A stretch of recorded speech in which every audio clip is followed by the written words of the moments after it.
최근에 회색돌 기법 얘기가 많이 나오더라고요. 의아했습니다. 이거 다 아는 내용 아니야? 다 하는 거 아니었어? 거창하게 이름까지 붙일 필요가 있는 거였어? 안녕하세요. 닥터 전미경입니다. 오늘 주제는 나르시시스트에 대응하는 회색돌 기법입니다. 간단하게 설명해 드리겠습니다. 나르시시스트와 인연을 끊을 수 없는 사람들에게 추천하는 방법입니다.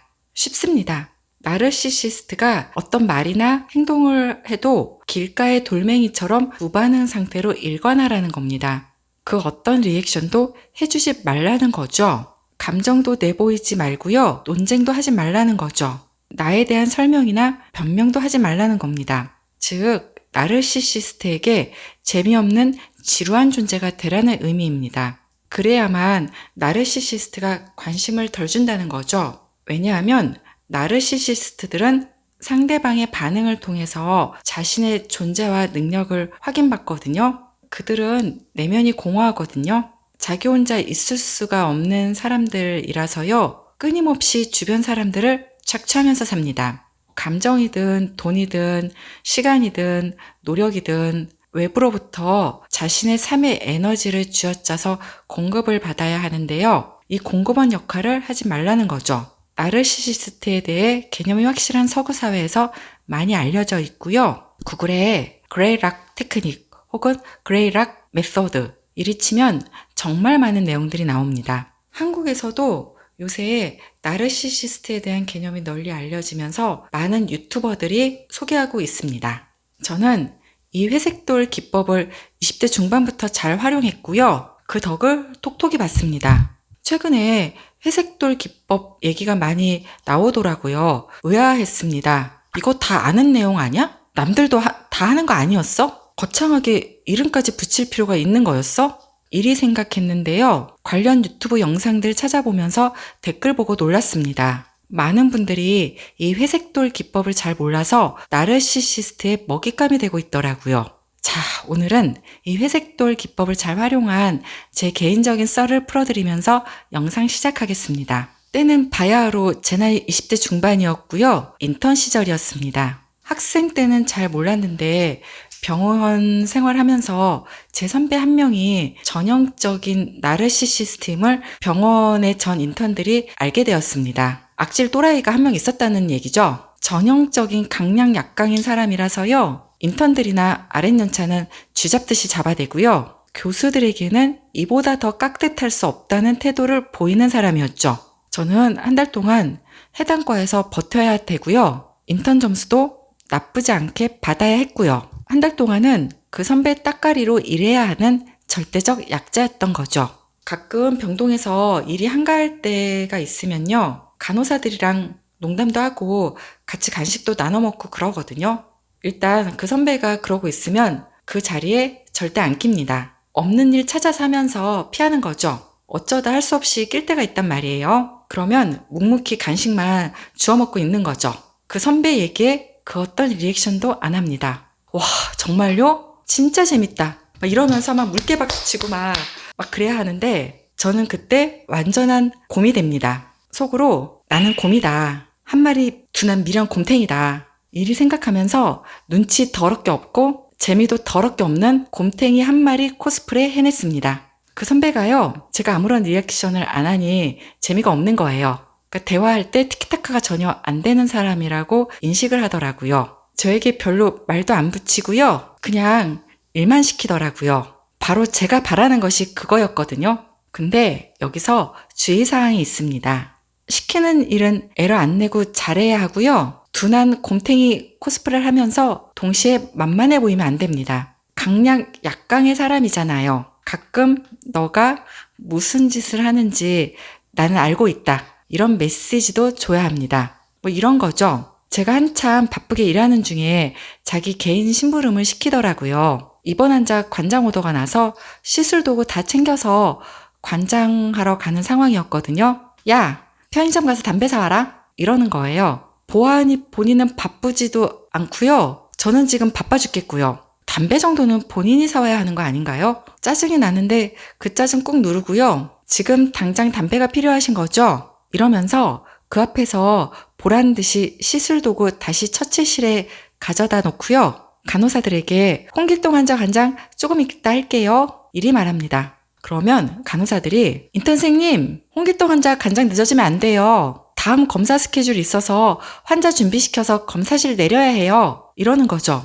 선배 들으란 듯이 소심한 시위 한번 해주고 담배 사가지고 오는 거죠. 암튼 그 선배에게 나름의 회색돌 기법을 잘 써서 한 달 동안 극과 인턴 무사히 마쳤습니다. 보통 인턴 생활하면서 결이 맞는 선배랑은 개인적으로 친해지기도 하거든요. 사람 사는 데가 다 비슷하죠. 그 선배와는 서로가 소가 닭 보듯, 닭이 소 보듯 한 거죠. 제 입장에서 스트레스 많이 받지 않고 한 달 잘 끝냈습니다. 그때 회색돌 기법을 쓰면서 계속 스스로에게 다짐했던 2가지가 있습니다. 자, 오늘 영상의 주제입니다. 첫 번째 다짐입니다. 엮이지 말자입니다. 저 선배랑 엮이면 나만 피곤해진다는 생각이 딱 있었거든요. 제 성격상 사람을 좀 많이 가리긴 해요. 친한 사람과 안 친한 사람의 온도 차이가 확연한데요. 그래도 저 정도로 리액션을 안 한다는 얘기는요. 당신이랑은 1도 엮이고 싶지 않다는 뜻입니다. 사회생활 하면서 사교적인 기본 리액션을 하는 건 어려운 건 아닌데요. 그 정도도 안 한 거죠.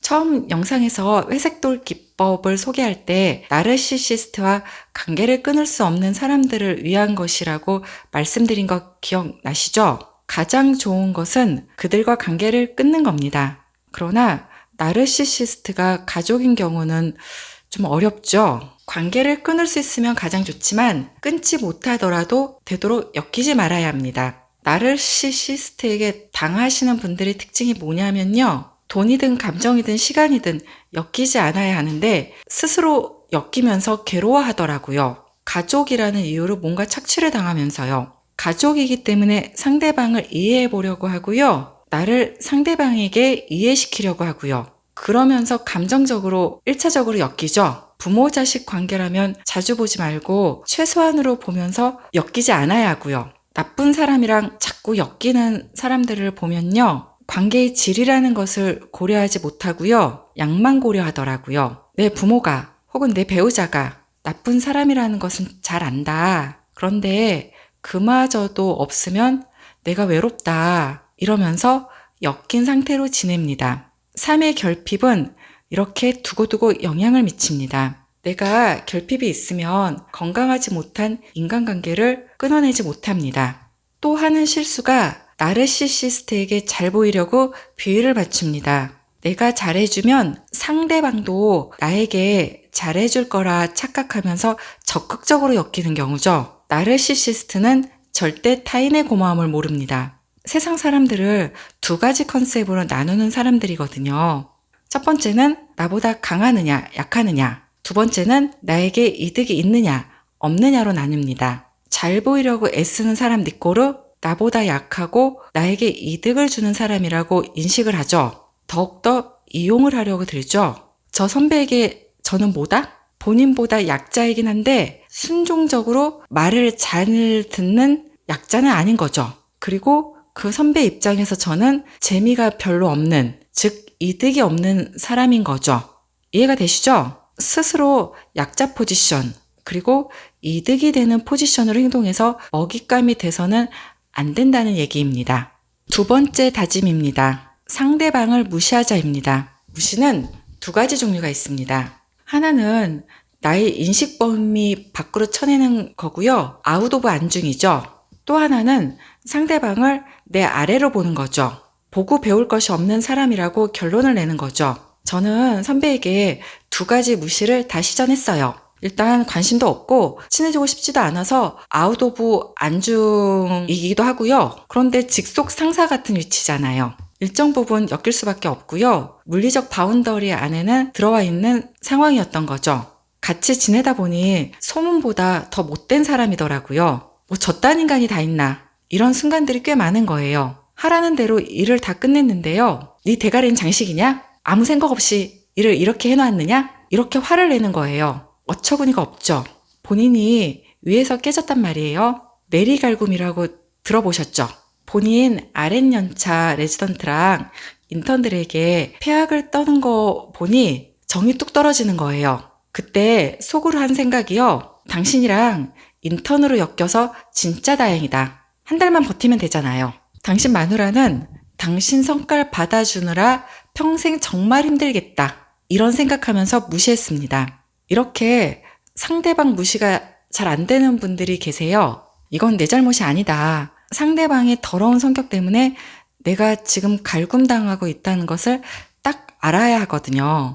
이게 안 되는 분들은 권위에 쉽게 굴복하게 됩니다. 그 권위가 잘못되었다는 것을 인식을 못하는 거죠. 즉, 생각하는 힘이 부족한 거고요. 또는 내 자아가 너무 초라하고 작아서 쉽게 주눅이 드는 사람들입니다. 상대방이 너가 잘못했어. 이리 말하면 바로 그 말을 자기 정체성으로 가지고 오는 거죠. 내가 혹시 그런 사람인지 구독자님들도 스스로를 살펴봅시다. 남들에게 부정적인 피드백을 받는 것을 많이 힘들어합니다. 동시에 남들에게 꼭 해야 할 말도 못합니다. 남들에게 부정적인 피드백을 받으면 자아가 한없이 쭈그러들게 되고요. 그게 심적으로 너무 힘든 거예요. 그 상황이 힘든 것을 잘 아니까 남들에게도 전혀 부정적인 말을 못합니다. 부정적이라는 것이 목소리 톤이 올라가거나 비난이나 욕도 해당이 되지만요. 꼭 해야 할 중립적인 말도 부정적인 말로 인식하게 됩니다. 당연히 해야 할 요구도 못해요. 식당에서 메뉴가 잘못 나왔으니 바꿔달라 이런 말도 못하는 거죠. 또 직장에서 아랫사람들에게 해야 할 말을 못하는 사람들도 여기에 해당합니다. 관리자급은 아랫사람들에게 당연히 싫은 소리를 해야 할 때도 있잖아요. 그런데 못하는 거죠. 이런 분들은 나르시시스트의 먹잇감이 되기 쉽습니다. 상대방을 무시한다는 내용이 안 좋은 뉘앙스로 받아들이시는 분이 계실 것 같아요. 그래서 조금 더 설명 보충합니다. 상대방이 가진 권위를 벗겨내자는 겁니다. 그러면 저절로 무시가 됩니다. 예를 들어 설명해 드릴게요. 혜민 스님이 나락으로 간 이유가 있죠. 스스로는 풀소유를 하면서 무소유를 말했죠. 자, 혜민 스님이 훗날 책이나 강연에서 무소유를 얘기하면 어떤 생각이 드세요? 별로 귀에 들어오지 않죠? 권위가 벗겨진 거죠. 최근에 금나나 씨도 핫했죠? 마찬가지죠. 30살 차이 나는 재벌이랑 결혼한 것은 아무 문제가 없어요. 이건 순전히 개인 사생활이에요. 제3자가 왈가왈부할 필요가 없는 사안이죠. 그런데 금나나 씨가 그동안 책이랑 강연에서 독립적인 여성으로 사는 삶에 대해서 말하고 다녔거든요. 그것과 본인의 행보가 일치하지 않는 것이 문제가 되는 지점인 거죠. 7년 전에 비밀 결혼을 했죠.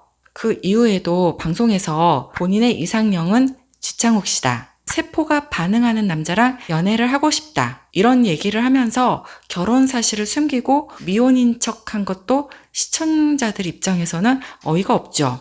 자, 이제 금나나 씨가 책이나 강연에서 독립적인 여성의 삶에 대해 말한다고 하면 어떤 생각이 드세요?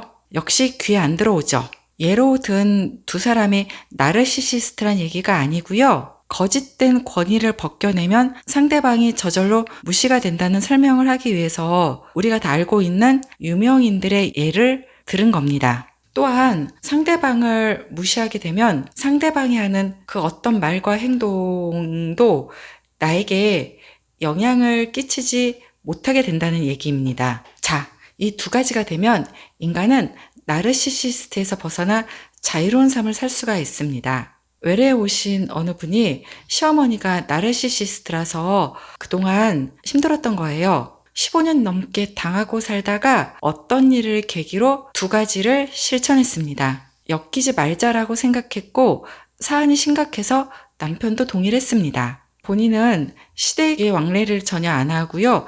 남편만 시댁과 왕래하게 된 거죠. 세상 마음이 편하다고 합니다. 두 번째는 시어머니가 고래고래 소리를 지르면서 욕을 할 때 과거에는 두렵고 힘들었다고 합니다. 그런데 시어머니가 정말 무식한 사람이고 이기적인 사람이라는 것을 인지한 후에는 시어머니가 무시가 되더랍니다. 시어머니가 꽥꽥 소리를 지르면 예전에는 벌벌 떨었거든요.